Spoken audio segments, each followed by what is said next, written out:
국힘이 윤석열당, 전광훈당, 권성동당, 한동훈당, 유승민, 이준석, 안철수 성향당 등 동상 오몽 상태에 처한 것으로 보입니다.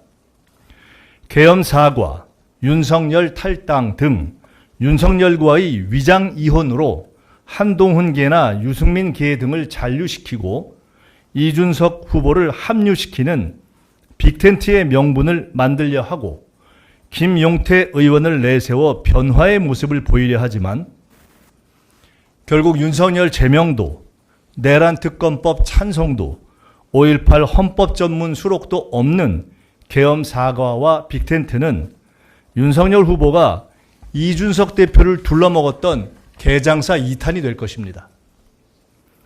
어차피 검찰 정치의 본질적 한계 안에서 승리보다는 대선 패배 후 당권 장악과 서울시장 출마를 노리는 것으로 보이는 한동훈 대표는 속는 척하고 김문수 후보와 전술적 제휴를 하겠지만 이미 한 번 속은 이준석 후보나 미래가 창창한 김용태 의원이 다른 이유 없이 진심으로 김문수 후보의 신종 개장사를 믿을 것이라 보는 것은 너무 순진한 기대일 것입니다. 국힘의 조기 당권 투쟁 돌입은 자유이지만 국민 앞에서 할 일은 하는 정당이 되길 권합니다. 국힘은 우선 5.18 헌법 전문 수록부터 당론과 대선 공약으로 채택하기를 권합니다.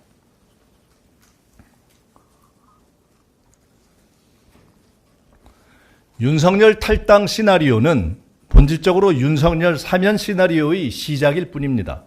김건희 기획, 윤석열 실행, 지기현 협조, 김문수 합작의 윤석열 탈당에서 사면으로 시나리오는 대선에서 지더라도 국민통합이라는 허울로 윤석열, 김건희 사면을 건의할 야당의 당권 창출에 지분을 점하겠다는 끈질긴 물귀신형 당권 집착입니다. 지나가면 그만 정치는 이제 끝나야 합니다. 한덕수 대행의 출마 좌절이 한덕수 대행 출마 과정의 국정원 전현직 개입 의혹과 법적 문제점을 덮는 이유가 될 수는 없습니다. 사실상 윤석열 계엄의 뇌관이 되었던 명태균 사건도 마찬가지입니다. 관련 기관들은 고발된 사건들을 차근차근 철저하게 한 점의 의혹도 남기지 않고 수사해야 합니다. 윤석열 정권의 혹독한 보복 정치와 검찰 테러의 압박을 받아온 이재명 후보 민주당은 일체의 정치 보복과 선을 그을 것이지만 모든 위법을 정치 보복이란 방패 뒤에서 덮으려는 낡은 방탄 정치가 허용되어서도 안 될 것입니다. 김문수, 이준석 단일화가 끝까지 시도될 것이라 보고 대비하고 있습니다.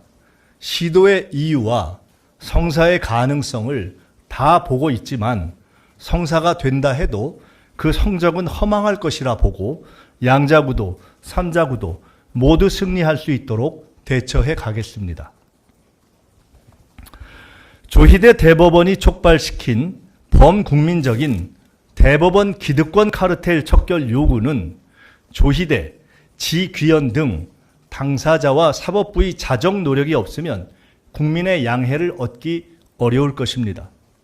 버틸 수도 있고 피할 수도 있고 안 나올 수도 있고 침묵할 수도 있지만 존경을 받는 것은 불가능해진 법복의 주인들이 가야 할 길을 깊이 숙고하시기 바랍니다.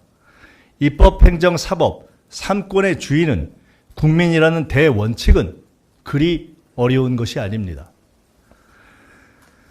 김문수 후보의 위기 극복 능력은 검증 대상이지만 김구 중국 국적 또는 일제시기 일본 국적 등 뉴라이트적 매국 망언은 자격 기준입니다.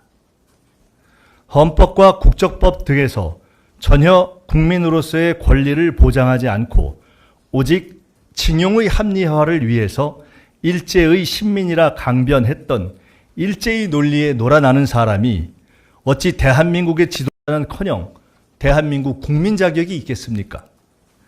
이재명 선대위는 특별히 이 문제가 이번 대선에서 반드시 정리되어야 할 국가 정체성 차원의 문제라 보고 이 문제를 다룰 기구를 선대위 내에 설치하고 이 문제를 깊이 연구해온 일본계 한국인 호사카 유지 교수를 위원장으로 위촉할 것입니다.